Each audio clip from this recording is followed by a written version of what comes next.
Alright, so I'm about to head out to my friend Anthony's place, and we're gonna shoot a little photo concept with some film that I had in mind. It's gonna be the last shoot of a trio of concepts that I have with one singular theme. We're also gonna do a little interview, or I'm gonna interview him, and that's gonna be the first episode of a series that I had in mind. It'll basically be revolving around, my friends who are also artists, and just yapping with them about how they got started with their work and where they are now, what they see in the future, etc., and just, having a good session with these lesser known people that are still building it up, just like myself, and then our journey together and our journey towards, our dreams and what we want to create. So it's gonna be fun. It's a long drive to get there, so let's get started. Let's go.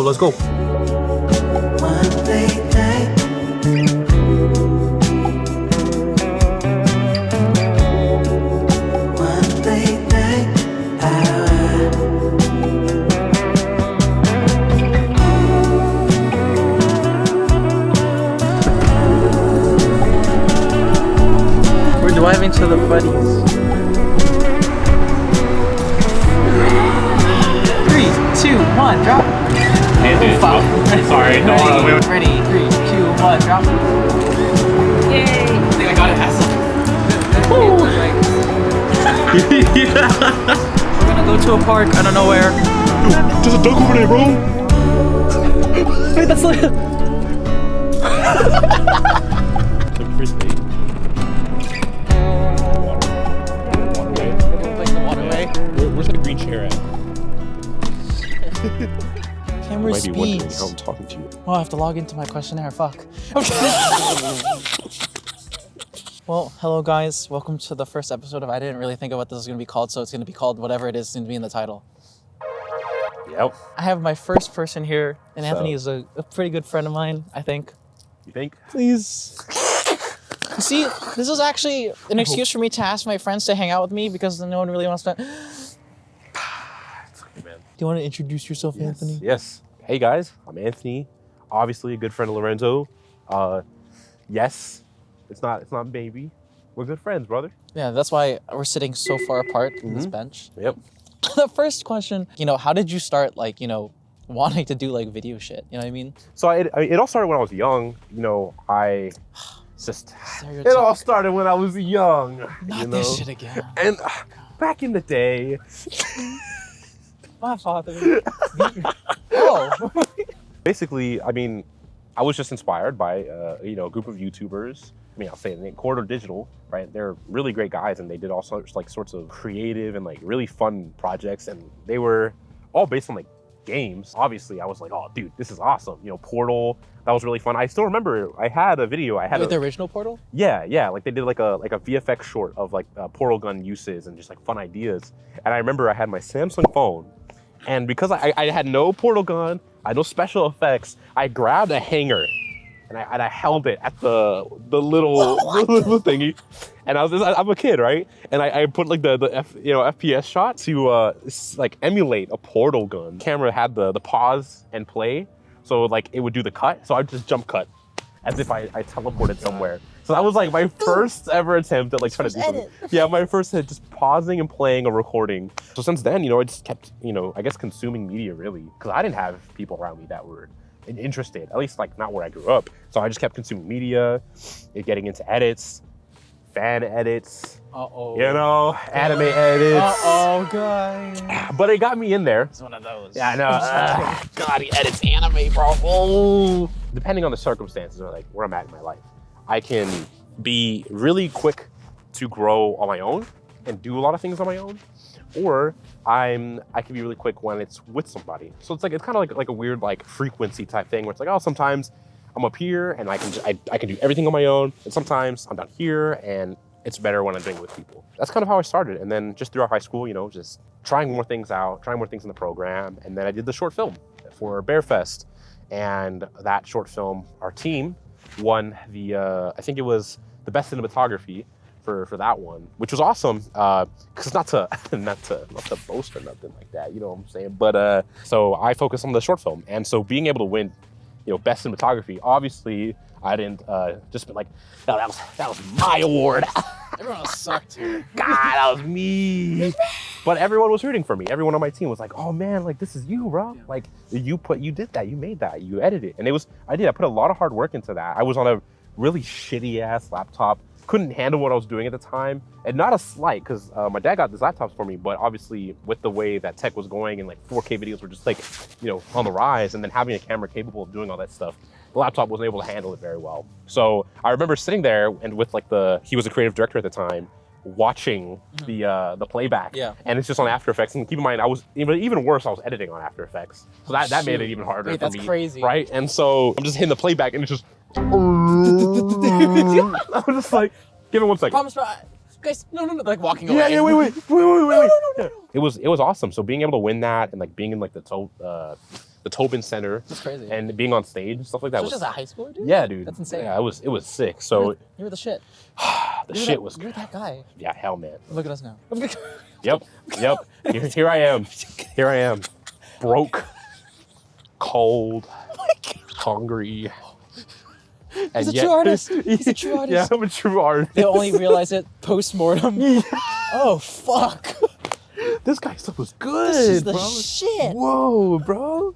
But if you did have the opportunity to pick up everything and move to like an LA or even just like a Dallas or an Austin, right? Like, I don't know, no strings attached. Would you just do it? Would you go like, would you leave everything? Because you would have to leave everything, right? Dude, yeah. I mean, like, aside from my lovely relationship, of course, and handling like long distance. You guys don't know this. She's behind me. She's right behind me, isn't she? Everyone has like infinite potential at any point in their life, right? Yeah. Like whether you're 5 years old or like 30 years old, there's still an infinite amount of things that you can do that can get you to some amazing places. And that's definitely shown today in like social media. Yeah. Whether it's for a good reason or not, definitely, you know, 100%. people can do just one thing and then it's like, oh my gosh, like all of a sudden I'm surrounded by people I never thought I'd be able to be surrounded by. But just that one like, gateway opportunity or gateway action Yeah. leads to that. Like, It's crazy. It is always possible. Your life can always change in an instant in any kind of way. Mm-hmm. But also at the same time, thinking deeper about it, I think one thing I like to think of is like, okay, let's say you have, I don't know, a 50-year-old guy who spent 10 years learning rocket science. And then he says, oh my gosh, I've solved this formula. And that's really, really difficult to solve. Everyone's gonna be like, oh my goodness, you worked so hard. This is an amazing like professor or amazing, person. And of course, he's gonna get the claps, he might get a prize, whatever like that. But if a 5-year-old solved that same equation, the reactions would be extraordinarily different. And the support that 5-year-old would get would be endless. He would be showered with scholarships. Yeah, like he's Dude, next up. Exactly. Every high-end Ivy League would want him, because I mean it's good for publicity and whatever, 100%, and then like all the future potential of this child is even bigger than those that are later. So it's like I still believe that everyone has infinite potential, but I think it's also realistic to think that like depending on what you're able to do at a certain point in your life can also determine the kind of things you have access to sooner than later. You just did nature versus nurture. I know, right? You dude? just explained I'm basically nature right. versus nurture in this like. So the professor did the thing. Yeah. But if this child did. Yeah, like if I had the ability, with no strings attached, if I had the ability, like, okay, I'm not worried about money, my money's okay, and I can go wherever I wanted to and have, not whatever gear, but like even the gear I have now, yeah, I would go somewhere else instantly because it is just a fact that like where you're at also determines the kind of opportunities you have. Because me in San Antonio, I'm never gonna meet, I don't know, but like maybe like 0.2%, maybe 0.02% of like individuals that are like near the top media-wise. Yeah. Like I'm never gonna see them. Exactly. Because they're not in this space. They're not here. Yeah, there's no reason for them to be here. At least as far as I know. I don't know. Yeah. Maybe there is someone here, but And then like on the flip side, like there's no reason for them to interact with you in like a plain sense because like they can just find that equivalent or even better in like their own markets. Like why would they like yeah. why would they even like respond to your reach out, right? Yeah, like it'd be like, especially like let's say even for a company, like in LA, for example, like just me being here in San Antonio is more than enough for me to be dropped out of consideration. Yeah, exactly. So just being in a different place determines the people you can meet, the companies you can apply to, and actually have a higher chance of getting in. So it's like, if I had the ability to leave here, I would instantly to develop my career and meet those. What do you think, like, other than like, just like obviously like networking is like an easy answer of like Yeah. of like the market in San Antonio. But what do you think is like the issue of like San Antonio in terms of like creatives in general and especially our like film video scene? I think starting at the top, it's what the city wants for itself, right? Like if they're not pushing certain things, they're not gonna attract certain things or people. If the city isn't heading in that direction, then naturally it's not going to be developed in that way. The presence of the city, what the city has to offer. It's funny because you said the nature versus nurture thing, but boy, do I have something else to bring up, right? Oh, geographic luck, guys. Guns, germs, and steel. Jared Diamond, all right? I'm not saying the question, but like that was the idea of like these people have all these developed things and these people don't. Why is that? It's like, okay, well, where they're at, then have these things. Yeah. It's like, well, while one group of people in this part of the world got, I don't know, a donkey, the other people got horses, dogs, sheep, apples. Because of where they were and where those animals lived, right? And so things were able to happen because like that. Because of that, yeah. Yeah, so it's like same, I think in a way that kind of applies here too. It's like, okay, well, the city's not giving this, it's not doing this, it's not going for this, then the development-wise, it's just not going to happen. And not to say that there definitely are a lot of social media influencers that are present here, for sure. And that's not to say that there aren't, just because they're not in the space that I'm wanting to be in. Because they exist, they're here, whether it's foodies or like, just like comedians, artists, they exist here for sure. But it's just not necessarily the place I'm wanting to be in. I feel like also, but like in like the smaller level, like creatives here are less collaborative. Like we were mentioning before, the few that do make it realize like how they did make it, and then they close the door for the rest. Yeah, they're like, There's no like, just like collaboration for the sake of just collaboration. Like, let's just do this thing. It's there for the select. Mm-hmm. Yeah, I agree with that too. Because I think when we were talking about that too, the other thing as well was also that on top of closing the door, like what can also happen is them leaving because there's no reason for them to be here anymore, right? So it's like because they can prove themselves in that bigger space. Yeah, exactly. They're just like, well, I mean, it makes sense for me to go this way because I want to grow. Yeah. So they naturally will be like, I'm leaving.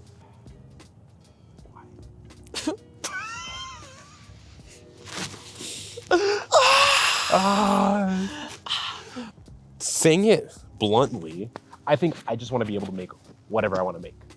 But to me, that's a lot of people. That's a lot of people, right? Want to do that, yeah. But to me, again, going past just a blunt, like surface level thing, the closest thing to that currently is in social media or influencer routes.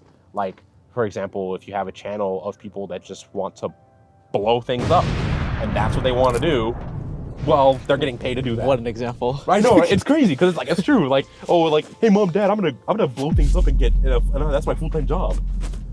I mean, that's kind of military, to be honest. But so you're trying to join the military, son?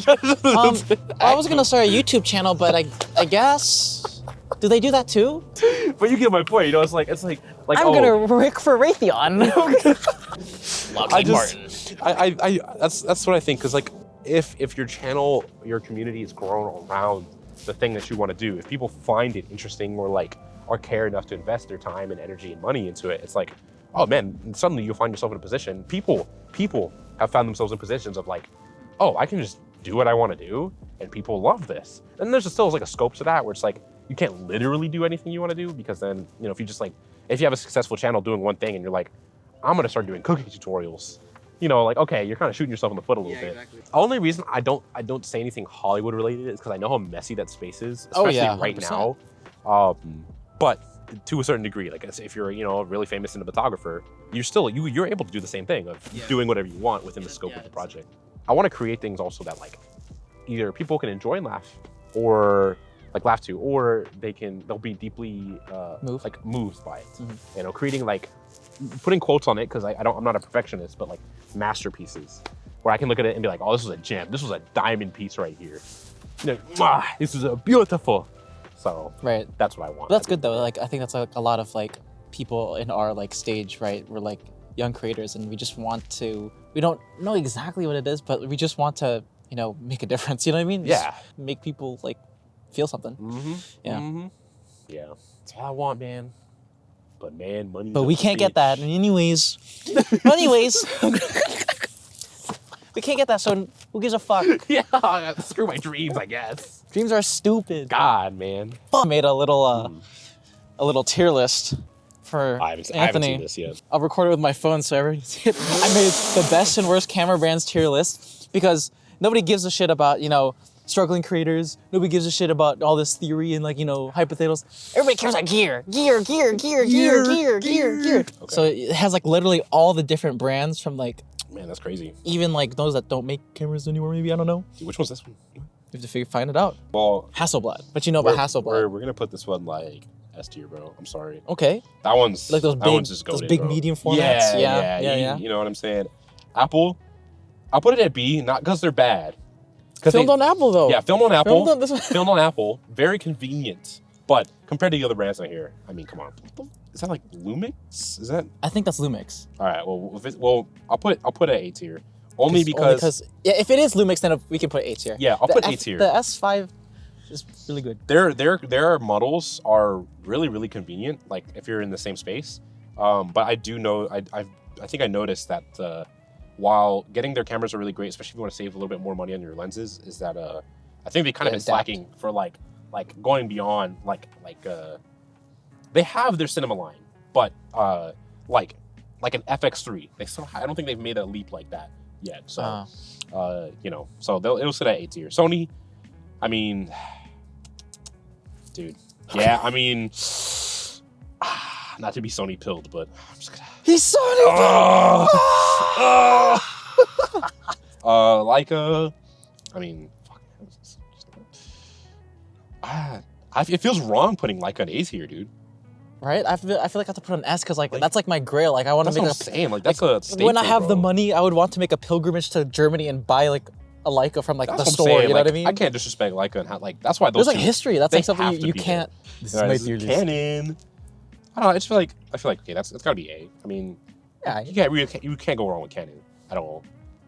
Let's pretend that this. You know what? Let's have some freedom. Let's around have some here. freedom. So let's This add is that's Samsung. Samsung. Is there anything we're missing? You can make it to the D. Nikon, Fujifilm. I mean, dude, I just.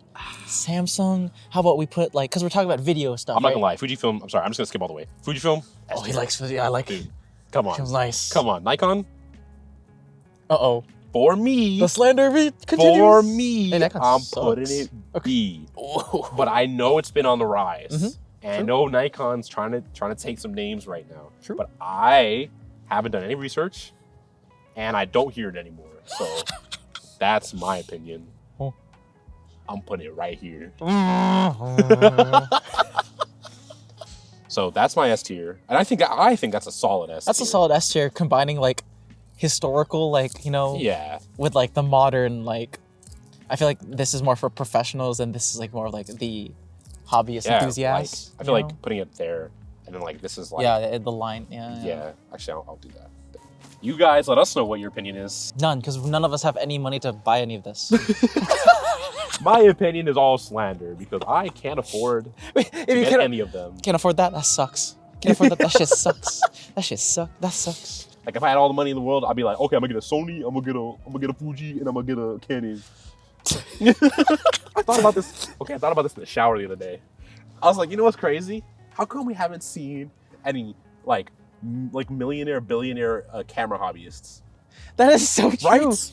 No, you know why? Because they're so fucking out of touch. They're so out of touch. I hate that our passion/slash hobby is the most, in my opinion, consumeristic based art form. The gateway of entry is buy it. If I had $1 million, right? $1 million or $1 billion, dude. Do you know how much gear I would get for myself, bro? That's because they're investing it in Yeah, I know they're being actually smart. They're being actually smart. But I'm like, dude, if I had all that money right now, man, good for yeah, me. I would. My gear would be crazy, bro. But alas, I do not have $1 million, nor do I have the gear. So that's how we'll enter.